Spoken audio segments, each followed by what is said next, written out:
नमस्कार। आज बात करेंगे क्लास 10th के लिए एक्सरसाइज 1.3 पर। पहला क्वेश्चन है, सिद्ध कीजिए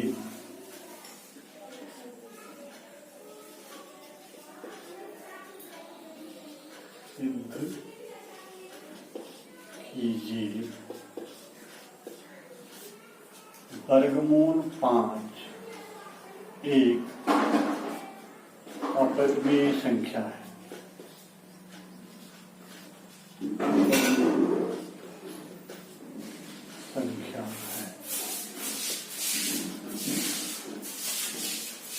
अपरिमेय संख्या किसे कहते हैं, पहले इस पर चर्चा कर लेते हैं। जिसे P/Q के रूप में न लिखा जा सके वो संख्या अपरिमेय संख्या है। जैसे वर्गमूल 2, वर्गमूल 5, वर्गमूल 3, पाई, ये सभी जो हैं अपरिमेय संख्या। इन्हें अंश और हर के रूप में नहीं लिखा जा सकता है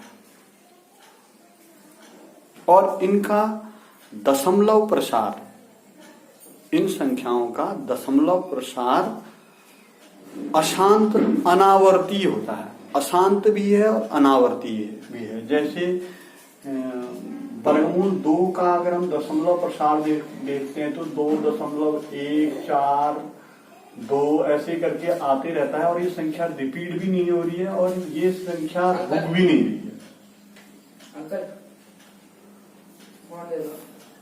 अब सवाल पर आ जाते हैं। मान लीजिए, माना वर्गमूल 5 एक परिमेय संख्या मान लीजिए। माना वर्गमूल 5 एक परिमेय संख्या है।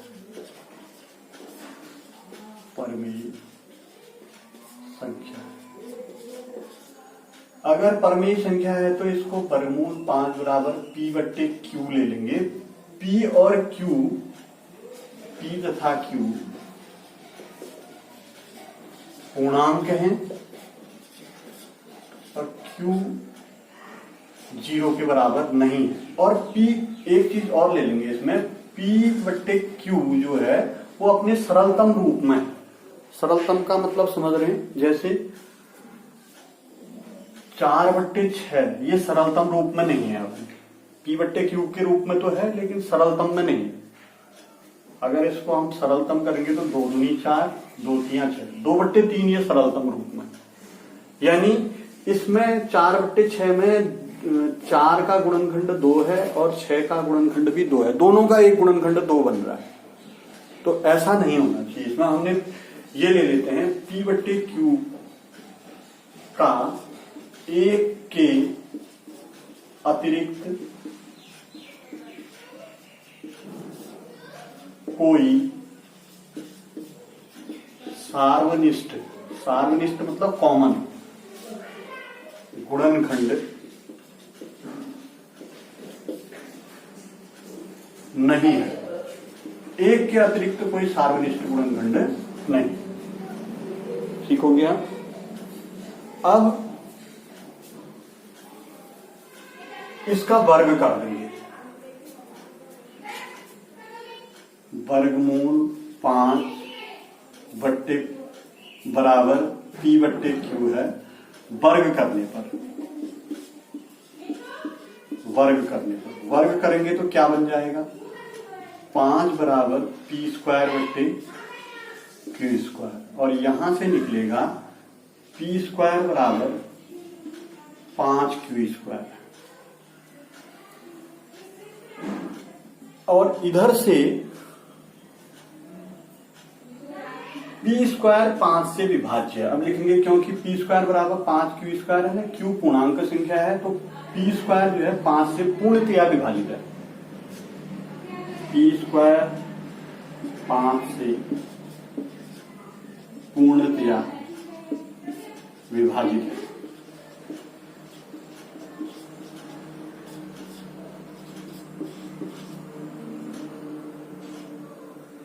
एक प्रमेय पिछली वीडियो में मैंने आपको बताई थी कि अगर कोई वर्ग संख्या किसी संख्या से विभाजित है तो वर्गमूल भी उस संख्या से विभाजित होता है। अब इस पी स्क्वायर का वर्गमूल निकाल देंगे तो पी आ जाएगा। वर्गमूल भी जो है 5 से विभाजित है, 5 से पूर्णतया विभाजित है। अगर ये पी जो है 5 से पूर्णतया विभाजित है तो पी को हम 5r लिख देंगे। पी बराबर 5r, यानी 5 के गुणनखंड, पी में 5 का गुणनखंड होगा और r जो है यहां पर एक पूर्णांक है कोई, इसको समीकरण 1 कह देंगे। फिर इसका वर्ग कर देंगे, इसका वर्ग करेंगे तो ये आ जाएगा पी स्क्वायर बराबर 5r स्क्वायर, 5 नहीं 25, 5 का वर्ग 25 हो जाएगा। अब पी स्क्वायर बराबर हमारे पास 5q स्क्वायर है समीकरण 1 से, यहां पर 5q स्क्वायर बराबर 25 रखेंगे समीकरण 1 से। 5q स्क्वायर बराबर 25r स्क्वायर।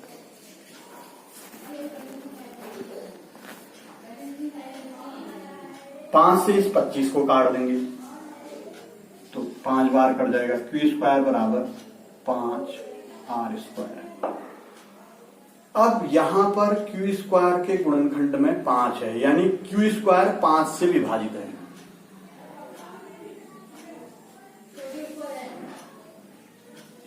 q स्क्वायर 5 से विभाजित है।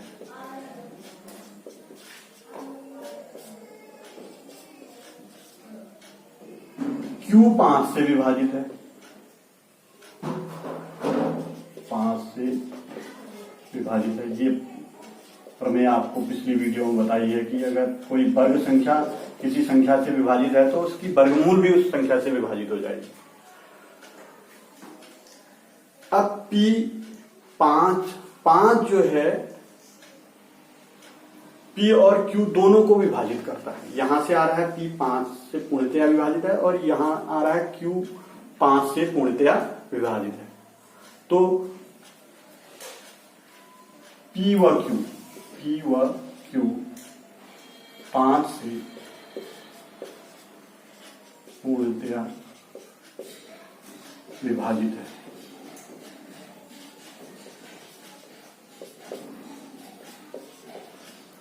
तो p व q का एक गुणनखंड 5 जरूर होगा।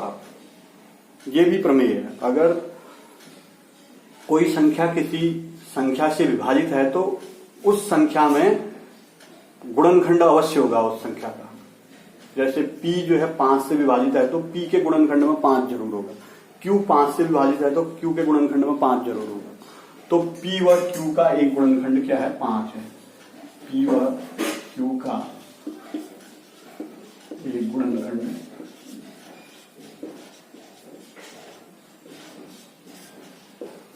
5। अब हमने ये माना है कि p का 1 के अतिरिक्त कोई सार्वनिष्ठ गुणनखंड नहीं है, तो ये गलत हो गया है। देखो यहां आ रहा है p और q का एक गुणनखंड 5 है, ये विरोधाभास आ गया है। विरोधाभास है,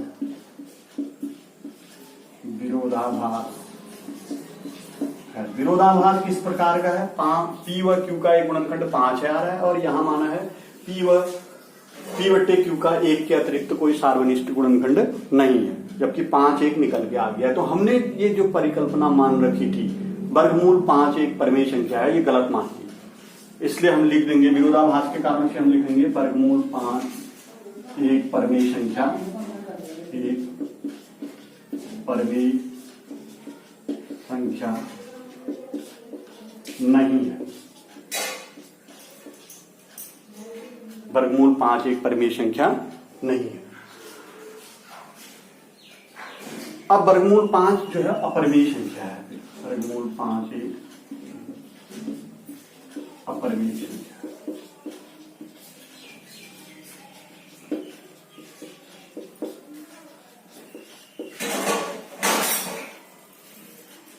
तो इस प्रकार से सिद्ध हो जा रहा है कि वर्गमूल 5 एक अपरिमेय संख्या है। अगर वर्गमूल 2 के लिए आता है बिल्कुल सेम यही टेक्निक रहेगी। देखिए इसी सवाल को मैं वर्गमूल 2 के लिए कन्वर्ट कर देता हूं। देखो, सिद्ध कीजिए कि वर्गमूल 2 एक अपरिमेय संख्या है। यहां पर हम वर्गमूल 2 लिख देंगे, फिर वही आ जाएगा। माना वर्गमूल 2 एक परिमेय संख्या है, तो वर्गमूल 2 का 2 बराबर 5 पी बट्टे क्यू, पी तथा क्यू पूर्णांक है और क्यू 0 नहीं है, फिर पी बट्टे क्यू का 1 के अतिरिक्त कोई सार्वनिष्ठ गुणनखंड नहीं है। यहां पर आप वर्गमूल 2 कर देंगे। वर्ग करने पर यहां पर 2 आ जाएगा, यहां पर 2 आ जाएगा, यहां पर 2 आ जाएगा, यहां पर 2 आ जाएगा। पी स्क्वायर 2 से पूर्णतः विभाजित है, पी 2 से पूर्णतः विभाजित है, पी बराबर 2r हो जाएगा। 2 का वर्ग यहां पर 4 आ जाएगा। और ऊपर से 2q स्क्वायर बराबर 25 की जगह अब आपका 4r स्क्वायर हो जाएगा। 2 से 4 में भाग देंगे, यहां पर 2 आ जाएगा। q स्क्वायर बराबर 2r स्क्वायर। यहां पर लिखेंगे q स्क्वायर 2 से विभाजित है, 5 की जगह 2 आ गया। फिर q 2 से विभाजित है, इन दोनों से p 2 से पूर्णतः विभाजित है और q 2 से पूर्णतः विभाजित है। इन दोनों से आ गया p व q 2 से पूर्णतः विभाजित है। p व 1 का गुणनखंड अब 5 की जगह क्या आ जाएगा, 2 आ जाएगा, 2 है। तो ये विरोधाभास आ गया। देखो, p बट्टे q का 1 के अतिरिक्त कोई सार्वनिष्ठ गुणनखंड नहीं है, लेकिन यहां आ रहा है p व q का एक गुणनखंड 2 है। तो यहां से वर्गमूल 2 एक परिमेय संख्या नहीं है, वर्गमूल 2 एक अपरिमेय संख्या। इसी प्रकार से आप पूरा इसको किसी के लिए भी कन्वर्ट कर सकते हैं, जैसे वर्गमूल 7 इसके लिए भी कन्वर्ट कर सकते हैं इसको। तो इस तरीके से इस प्रकार के पूरे सारे सवालों को आप बना सकते हैं। अब अगला सवाल है, अगला सवाल दूसरे प्रकृति का है। इसको बनाने के लिए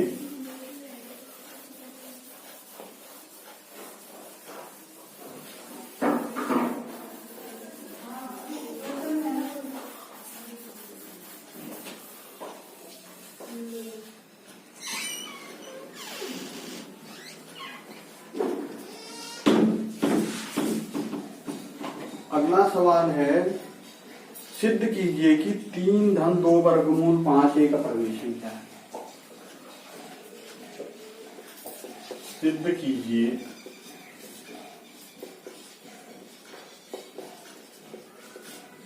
कि 3 धन 2 वर्गमूल 5 एक अपरिमेय संख्या है।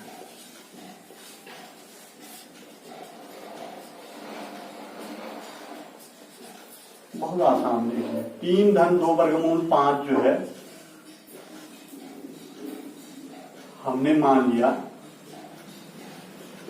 p बट्टे q के बराबर है, यानी परिमेय, और p बट्टे q को परिमेय मान लिया। 3 धन 2 वर्गमूल 5 जो है p बट्टे q है और p बट्टे q जो है वो क्या है, परिमेय है।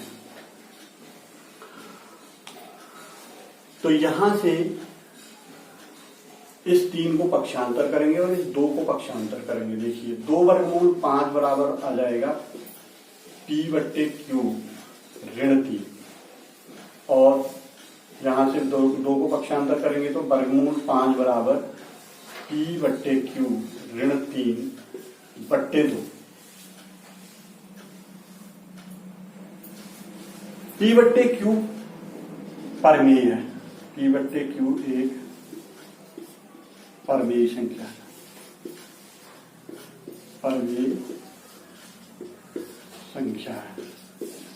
अगर p बट्टे q परिमेय संख्या है तो p बट्टे q -3 भी परिमेय संख्या होगी। जैसे मान लीजिए आपके पास एक परिमेय संख्या 5 है, 5 बट्टे 1 है, इसमें से 3 अगर घटा देते हैं, 5 में से 3 घटाएंगे तो 2 भी परिमेय संख्या है।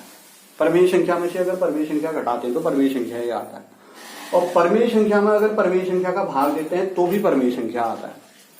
तो p बट्टे q परिमेय संख्या है, तो p बट्टे क्यू -3 बट्टे 2 भी परमेय संख्या है, परमेय संख्या।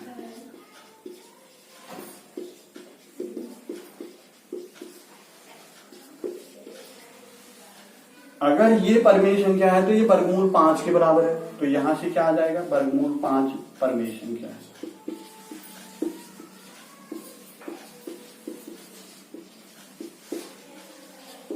वर्गमूल 5 जबकि क्या है, अपरमेय संख्या है। अभी हमने पहले सिद्ध कर रखा है वर्गमूल 5 अपरमेय संख्या है, अपरमेय संख्या। तो हमने यहां पर मानना था पहले है, माना 3 धन 2 वर्गमूल 5 परमेय संख्या है।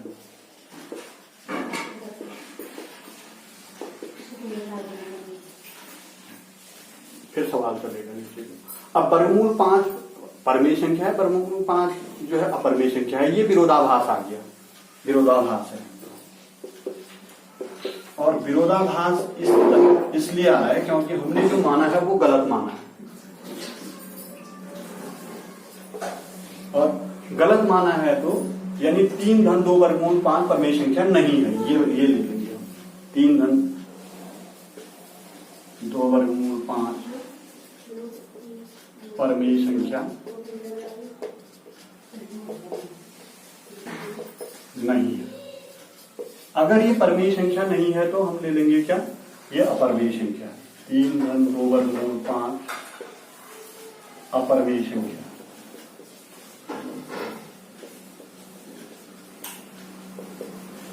तो इस तरीके से ये वाला सवाल है। अब इसी में आपके कई और टाइप के, इस टाइप के सवाल सब प्रूफ होंगे। जैसे 3 ऋण 2 वर्गमूल 5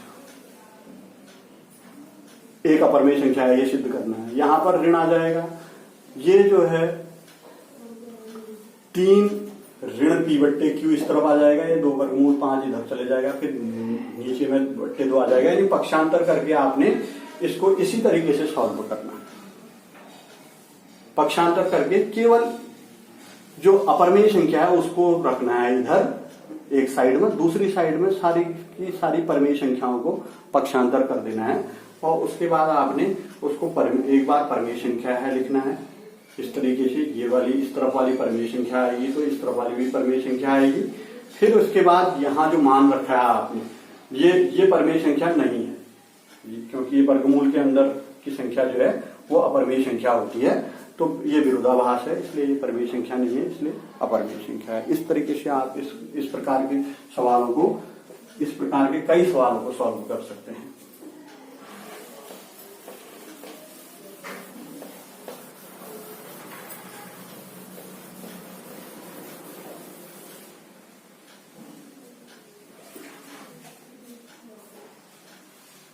प्रश्न नंबर 3 है, सिद्ध कीजिए कि निम्नलिखित संख्याएं अपरमेय हैं। 1 बट्टे वर्गमूल 2, जैसे हमको 1 बट्टे 2 वर्गमूल 1 बट्टे वर्गमूल 2 को अपरमेय संख्या सिद्ध करना है, तो हम मान लेंगे कि ये जो है परमेय संख्या है। 1 बट्टे वर्गमूल 2 परमेय संख्या है। परमेय संख्या है तो हम इसको 1 बट्टे वर्गमूल 2 बराबर पी बट्टे क्यू ले लेंगे, व्युत्क्रम कर देंगे। व्युत्क्रम करने का मतलब अंश को हर को अंश कर देते हैं। जैसे यहां व्युत्क्रम करेंगे तो वर्गमूल 2 बट्टे 1 बराबर क्यू बट्टे, यहां व्युत्क्रम करेंगे तो क्यू ऊपर पी नीचे, यहां व्युत्क्रम करेंगे तो वर्गमूल 2 ऊपर 1 नीचे। अब हम लिखेंगे पी बट्टे क्यू परमेय संख्या है। सॉरी, इससे पहले हम इसको एक जो है किसी के भी हर में नहीं रखा, रख भी सकते हैं नहीं भी रख सकते हैं, क्यू बट्टे पी, हमने एक को हटा दिया यहां। अब पी बट्टे क्यू परमेय संख्या है,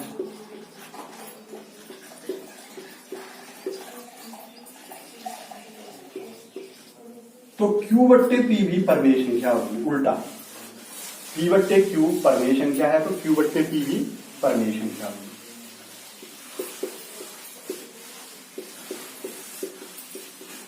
परंतु Q बट्टे P हमारे पास क्या है, वर्गमूल 2। इसके हिसाब से वर्गमूल 2 भी क्या है, परिमेय संख्या है। वर्गमूल 2 परिमेय संख्या है, तो इसका अर्थ ही, लेकिन वर्गमूल 2 जो है अपरिमेय संख्या है, हमने ये पहले सिद्ध किया है। वर्गमूल 2 क्या है, अपरिमेय संख्या है।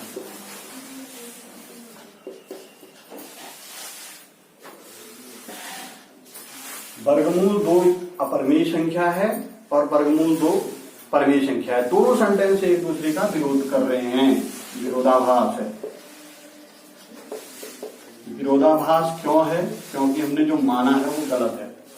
माना क्या है हमने, 1 बट्टे वर्गमूल 2 परिमेय संख्या है, नहीं माना है हमने 1 बट्टे वर्गमूल, हाँ ये माना है, माना 1 बट्टे वर्गमूल 2 परिमेय संख्या है, ये गलत है। तो यहां से हम लिखेंगे 1 बट्टे वर्गमूल 2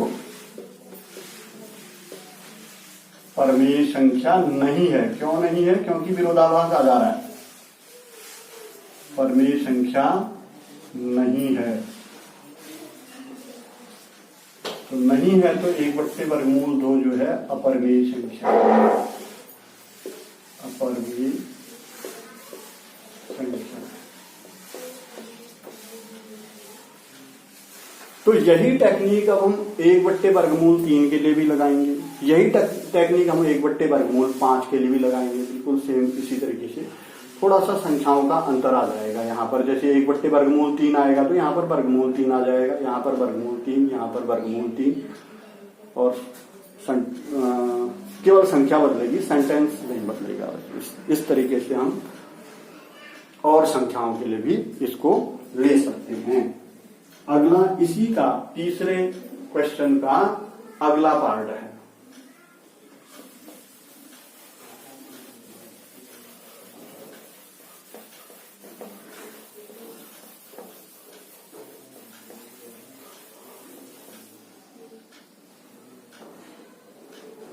अगला पार्ट है 7 वर्गमूल 5। बहुत आसान से क्वेश्चन है। 7 वर्गमूल 5 को अपरिमेय संख्या सिद्ध करना है हमने। तो हमने माना 7 वर्गमूल 5 परिमेय संख्या है।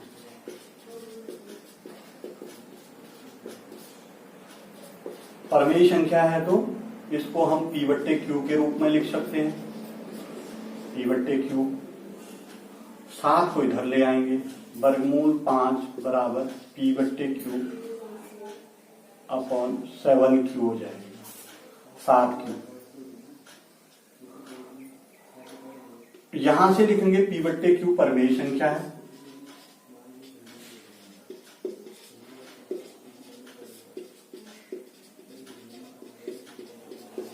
तो P बट्टे 7Q भी जो है परिमेय संख्या।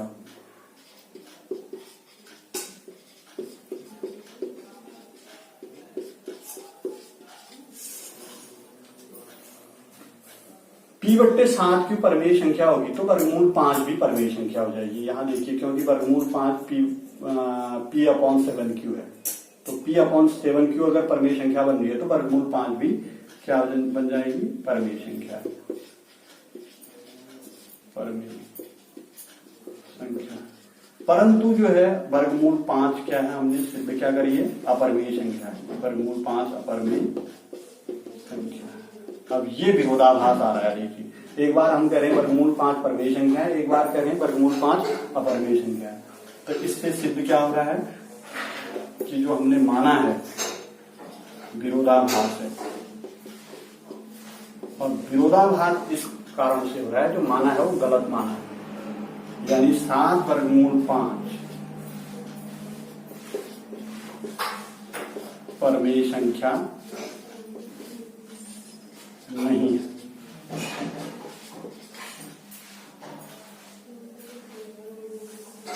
परिमेय संख्या नहीं है तो अपरिमेय संख्या है। 7 वर्गमूल 5 अपरिमेय संख्या। ये जितने सवाल हैं ये सब एक टेक्निक से ही सिद्ध हो रहे हैं, जिस टेक्निक को बोलते हैं विरोधाभास की विधि, विरोधाभास विधि। विरोधाभास विधि के द्वारा ये सारे सवाल इसी से हो रहे हैं। हम सवाल में मान लेते हैं और गलत मान लेते हैं, एक बार दो सेंटेंस विरोधाभास वाले ले आते हैं, यानी एक बार परमेय संख्या है, एक बार अपरमेय संख्या है। तो विरोधाभास के कारण से हम लिख देते हैं कि जो माना गया है वो गलत माना गया है, ऐसा नहीं है। फिर ऐसा नहीं है तो क्या है ये लिखना है हमको, यानी परमेय नहीं है, संख्या नहीं है तो अपरमेय संख्या जरूर होगी। इसी प्रकार से अगला सवाल 6 धन वर्गमूल 2, इसको भी आप जो है इसी प्रकार की टेक्निक से सिद्ध करेंगे। 6 धन वर्गमूल 2 परमेय संख्या है मान लेंगे, फिर उसके बाद p बट्टे क्यू लिख देंगे, फिर वर्गमूल 2 इस तरफ रह जाएगा, 6 इस तरफ आ जाएगा, p बट्टे क्यू -6। p बट्टे क्यू परमेय संख्या है, p बट्टे क्यू -6 भी क्या है, परमेय संख्या है। तो यहाँ वर्गमूल 2 बच जाएगा, वर्गमूल 2 परमेय संख्या है, लेकिन यहाँ पर वर्गमूल 2 अपरमेय संख्या है, विरोधाभास है। फिर यही चीज इस तरीके से हम इसको सिद्ध कर लेंगे।